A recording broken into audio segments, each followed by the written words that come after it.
नमस्कार, आप देख रहे हैं जोहार झारखंड। मैं हूं रुचिकर। आज आपके साथ बुलेटिन की शुरुआत इस वक्त की सबसे बड़ी खबर के साथ करेंगे। राज्य से आपको बड़ी खबर बताएं, जहां थोड़ी ही देर में शुरू होगी हेमंत कैबिनेट की बैठक। सीएम हेमंत सोरेन की अध्यक्षता में यह बैठक होने वाली है। कई अहम प्रस्तावों पर चर्चा होगी और कई अहम प्रस्तावों को मंजूरी भी मिल सकती है। उच्च शिक्षा, तकनीकी विभाग, स्वास्थ्य और ग्रामीण विकास विभाग के कई प्रस्ताव पेश किए जा सकते हैं। बड़ी खबर आपको बता रहे हैं सियासी गलियारे से, जहां हेमंत कैबिनेट की अहम बैठक थोड़ी ही देर में शुरू होगी, जिसमें तमाम मंत्री मौजूद रहेंगे और इस बैठक में कई अहम मुद्दे पर चर्चा हो सकती है।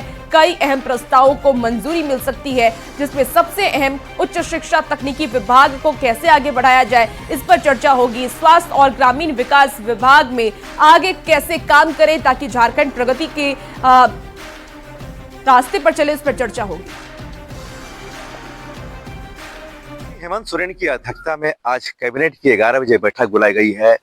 जिस तरह से लगातार सदन बजट सत्र चल रहा था, उसके बाद सदन की जो कार्रवाई है कल स्थगित हुई है और आज कैबिनेट की बैठक 11 बजे बुलाई गई है। निश्चित तौर पर कई अहम फैसले लिए जा सकते हैं। इसमें सबसे महत्वपूर्ण जो सूचना मिल रही है, उसमें उच्च तकनीकी शिक्षा विभाग के लेकर कई प्रस्ताव पेश हो सकते हैं। वहीं अगर हम बात करें तो ग्रामीण विकास विभाग और स्वास्थ्य विभाग में भी कई प्रस्ताव आज पेश किए जा सकते हैं कैबिनेट के बैठक में। अब देखना यह है कि 11 बजे जो कैबिनेट की बैठक बुलाई गई है, उसमें क्या निर्णय लिया जा सकता है, वो अब कुछ देर के बाद ही पता चलेगा। रांची से निरंजन। और देखिए, थोड़ी देर में ये बैठक शुरू होगी और इस बैठक में कई अहम प्रस्तावों को मंजूरी मिल सकती है, जिसमें खासकर उच्च शिक्षा को आगे बढ़ावा किस तरीके से मिले, उस पर चर्चा होगी। स्वास्थ्य और ग्रामीण विकास पर भी बातचीत होगी, क्योंकि चुनाव से पहले हेमंत सोरेन ने यह वादा किया था कि जब हमारी सरकार आएगी तो हम शिक्षा, स्वास्थ्य और ग्रामीण विकास पर सबसे ज्यादा फोकस करेंगे। और अब जब हेमंत सोरेन की सरकार बन गई तो अब एक एक मुद्दों पर चर्चा हो रही है और इसमें कई पदाधिकारी के साथ साथ मंत्री भी मौजूद रहेंगे। और इसी बीच एक और बड़ी खबर रांची से आ रही है, जहां विधि व्यवस्था को लेकर के सीएम ने यह बैठक बुलाई है। सुबह के 11:30 बजे सीएम हेमंत सोरेन की अध्यक्षता में यह बैठक होगी। पर्व त्योहार के दौरान विधि व्यवस्था दुरुस्त करने को लेकर के भी यह बैठक बुलाई गई है, जिसमें सचिव, डीजीपी, प्रधान सचिव गृह कारा भी शामिल होने वाले हैं। आपको बता दें कि जिले के अधिकारी वीडियो कॉन्फ्रेंसिंग के जरिए बैठक में शामिल होंगे। तो रांची से आपको इस वक्त की बड़ी खबर बता रहे हैं, जहां त्योहार से पहले ये अहम बैठक की जा रही है। मुख्य सचिव, डीजीपी इस बैठक में मौजूद रहेंगे। प्रधान सचिव गृह कारा भी इस बैठक में शामिल रहेंगे। विधि व्यवस्था को किस तरीके से दुरुस्त किया जाए, उसे लेकर के ये बैठक की जा रही है। और मैया सम्मान योजना से जुड़ी आपको खबर बता रहे हैं, जहां होली से पहले राज्य की मैया सम्मान योजना के लाभुकों को 3 महीने की बकाया राशि का बेसब्री से इंतजार है। रांची के बिरसा चौक पर हर दिन जमा होने वाली ग्रामीण इलाकों की महिला मजदूरों ने यह बताया कि अभी भी उनके खाते में पैसा नहीं आया है। और कुछ महिलाओं की ये शिकायत थी कि फॉर्म भरने के बावजूद अभी तक उनके खाते में पैसा ही नहीं आया। तो कुछ महिलाओं ने यह बताया कि दिसंबर तक उनके खाते में पैसा आ चुका है, लेकिन जनवरी, फरवरी और मार्च का पैसा अभी भी बकाया है, जो उन्हें नहीं मिला है।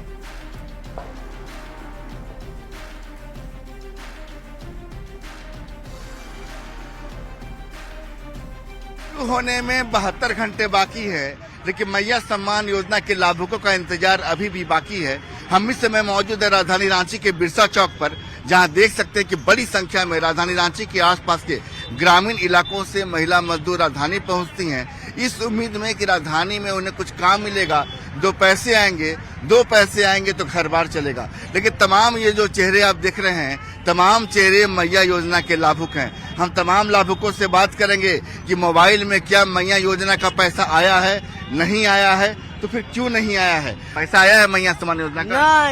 नहीं, कुछ नहीं। इससे पहले कितने महीने का आया था?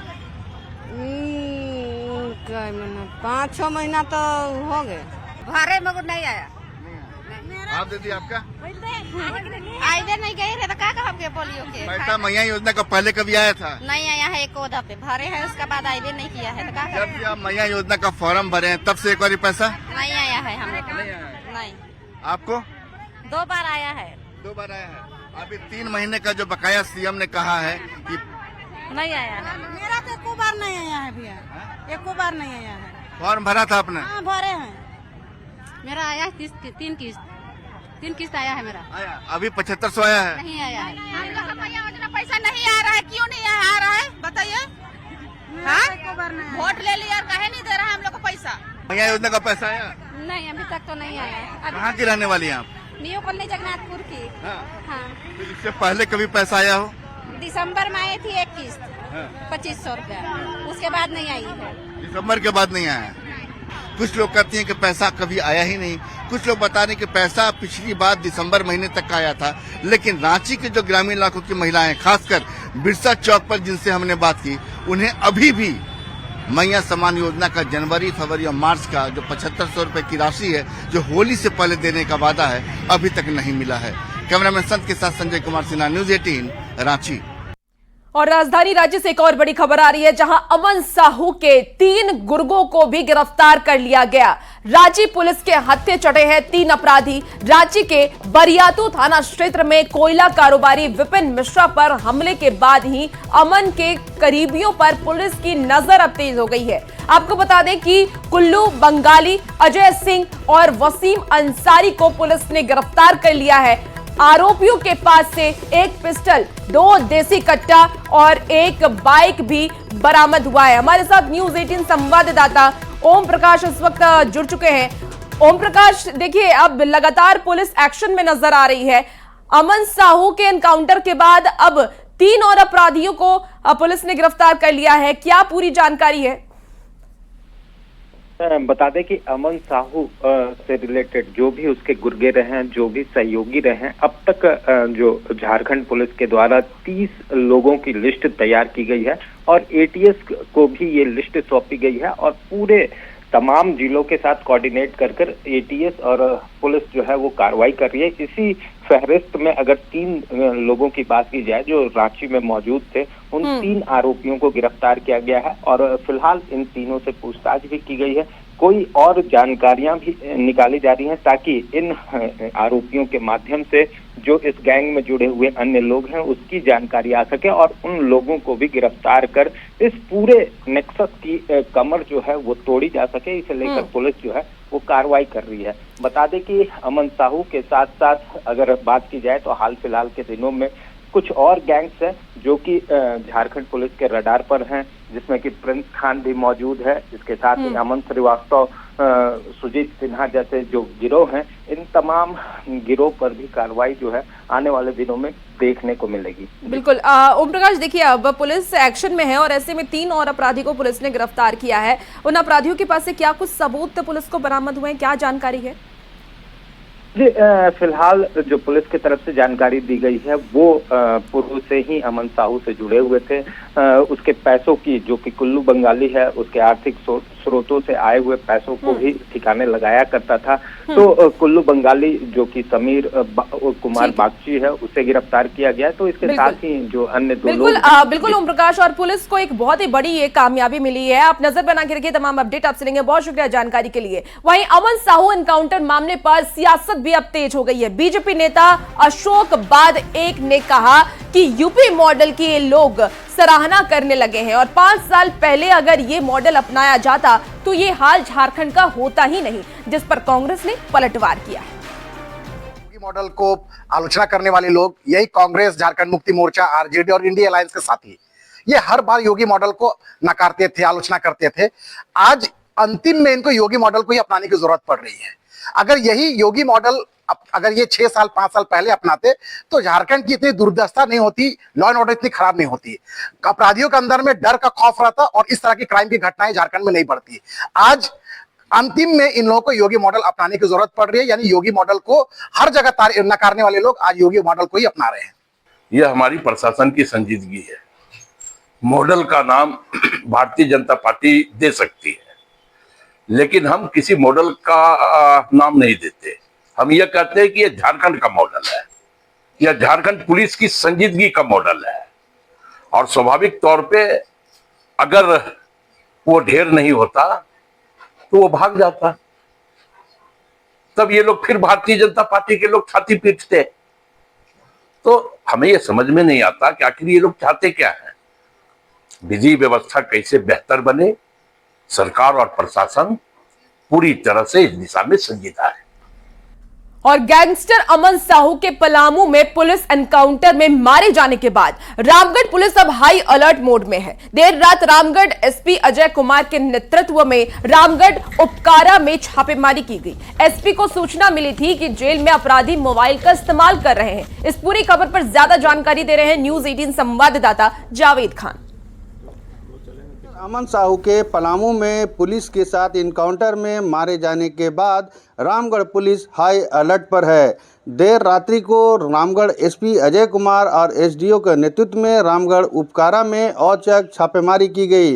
इस दौरान रसोई घर से ताश के पत्ते, 8900 रुपये, कागज पर लिखे मोबाइल के नंबर और दूसरे चीज़ बरामद किए गए हैं। रामगढ़ एसपी को सूचना मिली थी कि जेल में बंद अपराधी मोबाइल फ़ोन का इस्तेमाल कर रहे हैं। इसी सूचना के बाद एसपी के नेतृत्व में यह छापेमारी की गई। इधर एसपी ने बताया कि रामगढ़ जिले के विभिन्न थानों में गैंगस्टर अमन साहू पर कुल 33 मामले दर्ज थे। खास करके पतरातू, भुरकुंडा, बांसल, बरकाकाना, रजरप्पा और रामगढ़ थाने में उसके खिलाफ रंगदारी, आर्म्स एक्ट और हत्या जैसे संगीन मामले दर्ज किए गए थे।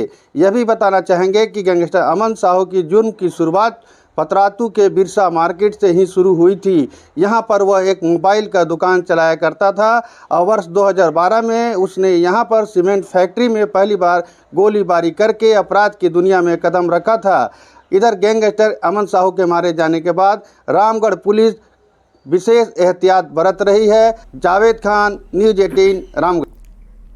और सरायकेला से भी बड़ी खबर आ रही है, जहां आदित्यपुर पुलिस को बड़ी सफलता मिली है। कुख्यात अपराधी छोटू को 8 साथियों के साथ पुलिस ने गिरफ्तार किया है। आरोपियों के पास से 3 पिस्टल और 12 जिंदा कारतूस भी बरामद किया गया। आपको बता दें कि बड़ी घटना को अंजाम देने की ये लोग साजिश रच रहे थे। बड़ी खबर आपको सरायकेला से बता रहे हैं, जहां पुलिस को बड़ी सफलता हाथ लगी है। कुख्यात अपराधी छोटू को 8 साथियों के साथ पुलिस ने धर दबोचा है और अब आरोपियों के पास से 3 पिस्टल और 12 जिंदा कारतूस भी बरामद किया गया। तो सरायकेला से आपको बड़ी खबर बता रहे हैं, जहां पुलिस को एक बड़ी सफलता हाथ लगी है। लॉ एंड ऑर्डर पर लगातार विपक्ष की तरफ से सवाल उठाए जा रहे थे, लेकिन अब पुलिस एक्शन मोड में नजर आ रही है और झारखंड को अपराध मुक्त करने की तमाम कोशिशें की जा रही है।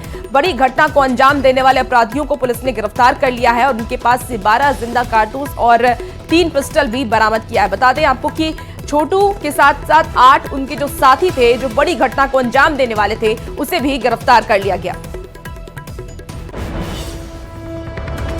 थाना अंतर्गत एक सूचना प्राप्त हुई कि बिरहानगंज इलाके में वो अंजाम देने के लिए एकत्रित हुए हैं। तो इस घटना के सत्यापन और अग्रिम कार्रवाई हेतु आदित्यपुर थाना प्रभारी के नेतृत्व में एक छापामारी दल का गठन किया गया, जिसमें कुल 8 अपराध कर्मियों को न्यायिक हिरासत में भेजा जा रहा है और उनके पास से 3 आरोप। और इसी बीच आपको गिरिडीह से भी बड़ी खबर बताए, जहां एक NH 154 पर तेज रफ्तार ट्रक का कहर देखने को मिला।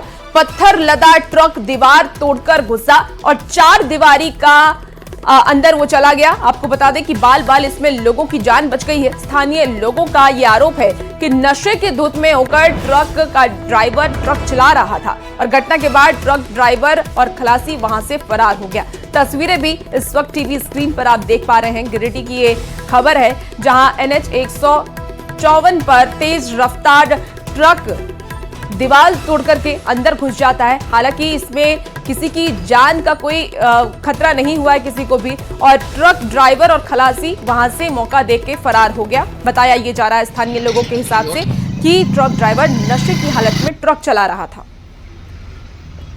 ताजा घटना देखिए, ये आपको जमुआ गिरिडीह मुख्य मार्ग की घोरंजी के पास दिखा रहे हैं, जहां पर एक ट्रक, तेज रफ्तार अनियंत्रित ट्रक दीवार को तोड़ते हुए जो कंपाउंड है उसके अंदर प्रवेश कर गया। स्थिति को देख सकते हैं, घटना कितनी विभत्स है कि जो ट्रक का जो दोनों अगला टायर है वो बिल्कुल टूट चुका है और टूटने के बाद ये डिवास्टेटिंग कंडीशन में आप साफ देख सकते हैं। ये स्थिति आपको दिखा रहे हैं ट्रक की, वो जो आप टायर देख पा रहे हैं वो और ही ज्यादा खतरनाक और भयावह स्थिति में। इससे साफ पता चलता है कि तेज रफ्तार ट्रक जो तेज रफ्तार ये अनियंत्रित होकर के दाहिना साइड गई है। वहीं दूसरी ओर जहां एक और सड़क दुर्घटना को लेकर सवाल उठ रहे हैं, वहीं आप देख सकते हैं यहाँ पे बताया जा रहा है इस पत्थर पे ये जो रेड स्टोन है, रेड स्टोन लोड था और बताया जा रहा है बिहार के शेखपुरा से बंगाल इसे ले जाया जा रहा था।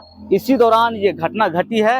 हालांकि अभी घटना घटने के बाद ये दाहिना साइड चला गया था, अगर बायां जाता तो एक परिवार पूरा साफ हो जाता। सर सबसे पहले तो सरकार को हम परिवहन विभाग से मांग करते हैं कि ऐसे ड्राइवर जो किसी भी हाल से चलाते हैं, अनियंत्रित कर देते हैं या तो नशा का इस्तेमाल करते हैं, वैसे लोगों पर उचित कार्रवाई होना चाहिए ताकि लोगों की जान बच सके। क्योंकि यहाँ पे रेड स्टोन को ट्रक के माध्यम से ले जाया जा रहा था, उसी दौरान घटना घटी है। लेकिन खैर रही कि ये घर पे नहीं चढ़ा, क्योंकि बताया जा रहा है 100 से अधिक की रफ्तार में ट्रक ने यहाँ पे एक्सीडेंट हुआ है। हालांकि किसी जान माल की नुकसान नहीं हुई है। घटना के बाद ट्रक का ड्राइवर और खलासी फरार चल रहा है। गिरिडीह से न्यूज़ 18 के लिए मैं एजाज अहमद। और गुमला से बड़ी खबर आ रही है, जहां कुएं में डूबने से 2 युवकों की मौत हो गई है। सिंचाई मशीन निकालने के लिए कुएं में ये दोनों युवक कूदे और जानकारी के मुताबिक ये भी खबर सामने आ रही है कि नेंशन बाड़ा और सिंधु उराव गांव के एक कुआं में सिंचाई मशीन से खेत में पटवन कर रहे थे और इस क्रम में सिंचाई मशीन कुआं में गिर गई। मशीन निकालने के लिए एक युवक कुएं में कूद गया और मशीन निकालने की कोशिश में वो डूबने लगा और इसके बाद उसे बचाने के लिए कुआं पर खड़ा दूसरा युवक भी कुएं में कूद गया। कुआं में दोनों का दम घुटने लगा, जिस कारण दोनों बेहोश हो गए। स्थानीय लोगों की मदद से दोनों को कुआं से निकाला गया। लेकिन आपको बता दें कि सिसई रेफरल अस्पताल में दोनों को भर्ती कराया गया है, जहां चिकित्सकों ने दोनों को मृत घोषित कर दिया।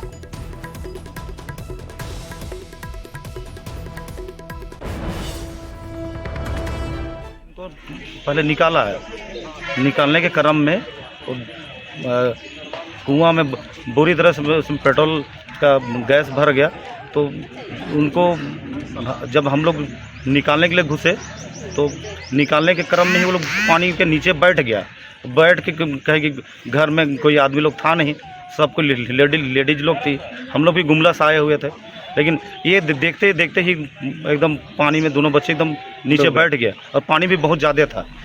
इसी बीच आपको बड़ी खबर बोकारो से भी बताएं, जहां घुसखोर एएसआई गिरफ्तार कर लिया गया है। आपको बता दें कि गांधीनगर थाने का एएसआई गिरफ्तार किया गया है। धनबाद एसीबी ने ये कार्रवाई की। 10,000 घूस लेते एएसआई को गिरफ्तार किया गया है। कार्रवाई के बाद पुलिस विभाग में हड़कंप मचा हुआ है। बड़ी खबर आपको बोकारो से बता रहे हैं, जहां एएसआई रंगदारी लेते हुए गिरफ्तार किया गया है। घूस ले रहा था 10,000 का और उस दौरान ही एसीबी की टीम ने उसे गिरफ्तार कर लिया है। तस्वीरें भी आपको एएसआई की दिखा रहे हैं, जहां उसे गिरफ्तार कर लिया गया है। अब आगे की कार्रवाई की जाएगी। द्वारा इनको उस केस में सम्मिलित करने फंसाने के लिए अगर उनके द्वारा बोला जा रहा था कि अगर आप इतना पैसा नहीं देंगे, रिश्वत नहीं देंगे, तो आपका इस केस में नाम ला दिया जाएगा। इसका सत्यापन ब्यूरो स्तर से किया गया। सत्यापन के क्रम में यह बात सही पाया गया कि कांड के अनुसंधानकर्ता के द्वारा जो है वादी को केस में फंसाने के लिए रिश्वत की मांग की जा रही है। घटना को सत्य पाया गया और आज जो है ट्रैप टीम का गठन किया गया और आज ट्रैप मतलब छापामारी की कार्रवाई की गई और गांधीनगर थाना क्षेत्र बोकारो जिला के गांधीनगर थाना क्षेत्र से इनको 10,000 रुपया रिश्वत लेते हुए रंगे हाथ गिरफ्तार। और गढ़वा से भी बड़ी खबर आ रही है, जहां गोदरमाना गांव में पटाखा दुकान में अगलगी की घटना हुई है और इस अगलगी के बाद एक्शन में पुलिस प्रशासन नजर आ रहा है। अवैध पटाखा दुकान में छापेमारी की गई। पटाखा दुकान को बंद कराया गया है। दुकानदारों को सख्त चेतावनी भी दी गई है पुलिस की तरफ से। रंका थाना क्षेत्र में पटाखा दुकान में ये आग लगी है। अगलगी में 5 लोगों की मौत भी हो गई। बड़ी खबर आपको गढ़वा से बता रहे हैं, जहां पटाखा दुकान को बंद करा दिया गया है। पुलिस अब एक्शन में नजर आ रही है और इस अगलगी की घटना में 5 लोगों की मौत हो गई।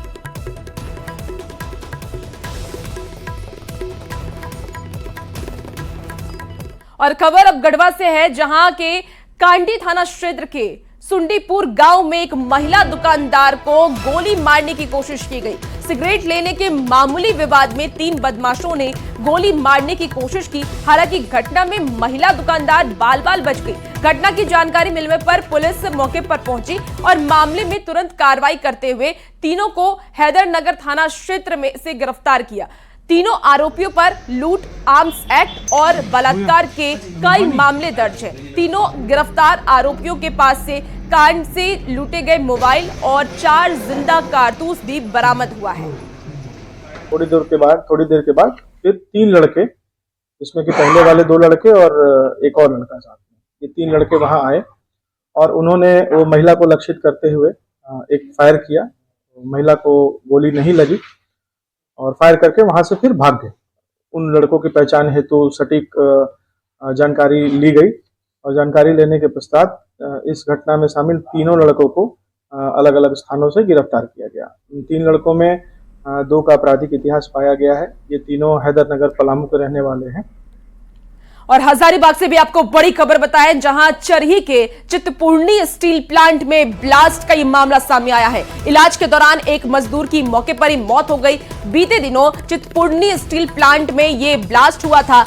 5 मजदूर इसमें गंभीर रूप से घायल भी हो गए थे। रांची के अस्पताल में उन लोगों का इलाज चल रहा था। सभी इलाजरत थे और बिहार के रहने वाले वीरेंद्र यादव की मौत हो गई है। तो मृतक मजदूर के परिजन स्टील प्लांट के संचालक से मुआवजे की मांग कर रहे हैं। लापरवाही की वजह से घटना ये बताई जा रही है कि इस घटना के पीछे लापरवाही हुई है। बड़ी खबर आपको हजारीबाग से बता रहे हैं। प्लांट संचालक से मुआवजे की मांग अब परिजनों की तरफ से की जा रही है। मृतक मजदूर के परिजन स्टील प्लांट के संचालक से मुआवजे की मांग कर रहे हैं।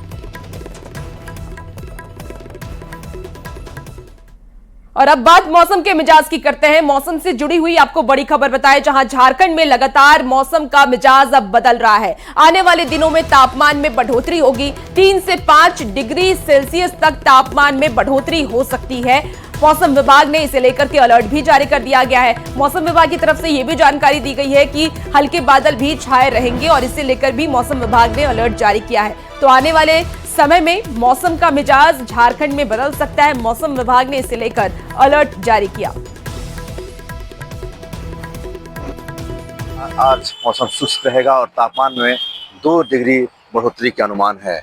जिस तरह से लगातार 5 दिनों से वृद्धि के संकेत हो रहे हैं तापमान में, राज्य के सबसे अधिक तापमान बहरागोड़ा का रहा। यहाँ का तापमान मंगलवार को 38.3 डिग्री सेल्सियस तक पहुँच गया। वहीं सबसे कम तापमान गढ़वा में 13.6 डिग्री सेल्सियस रिकॉर्ड किया गया। राजधानी रांची की अगर हम बात करें तो अधिकतम तापमान 31.8 डिग्री सेल्सियस रिकॉर्ड किया गया, जो सामान्य से 1.4 डिग्री अधिक है तथा 24 घंटे में 1 डिग्री कम रहा। वहीं न्यूनतम तापमान 17.9 डिग्री सेल्सियस रहा और सामान्य से 2.1 डिग्री ज़्यादा रहा। और जिस तरह से लगातार आप देखें कि दिन में तापमान में वृद्धि हो रही है, वहीं सुबह और शाम में थोड़ी ठंड का एहसास हो रहा है।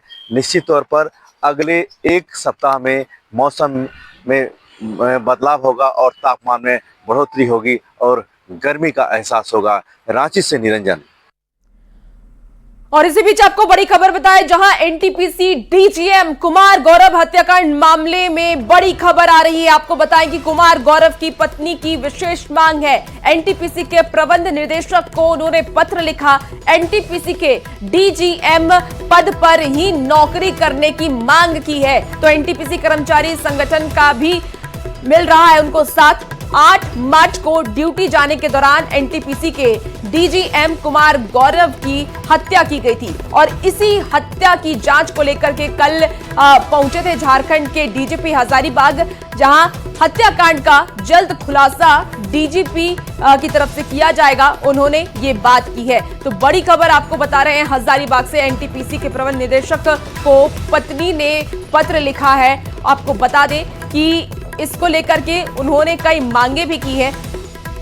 तो कुमार गौरव की पत्नी की ये विशेष मांग है कि एनटीपीसी के प्रबंध निदेशक को उन्होंने पत्र लिख के ये कहा कि एनटीपीसी के डीजीएम पद पर ही उन्होंने नौकरी की मांग की है और एनटीपीसी कर्मचारी संगठन का भी मिल सकता है उन्हें। और फिलहाल इस बुलेटिन में इतना ही। आप बने रहिए न्यूज़ 18 बिहार झारखंड के साथ।